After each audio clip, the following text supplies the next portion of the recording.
We've gotten a lot of inquiries on a lot of our premium type talent, whether that's up the middle guys like Alexei, who've accomplished what they've accomplished and have the level of control going forward that he does, or even some of our younger guys and certainly many of our arms.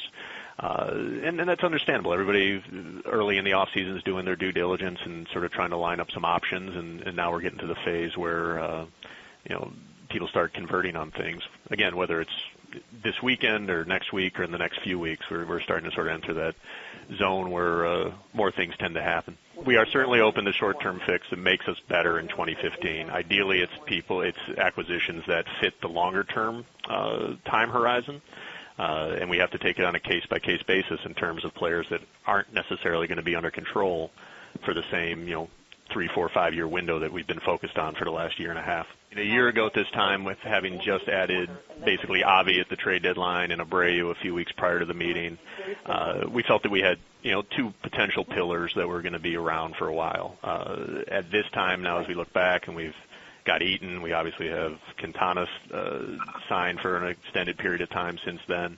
Been able to draft Carlos Rodon and see the development of guys like Frankie Montas and Micah Johnson. We certainly feel better today than we did a year ago. We're going to continue to look for pieces to add to that group. But I think you've seen in our moves with LaRoche and Duke, we've moved now to that next phase of adding players that can help us take that next step sooner as opposed to necessarily simply over the extended period. We've made no secret about a desire to become younger and more athletic.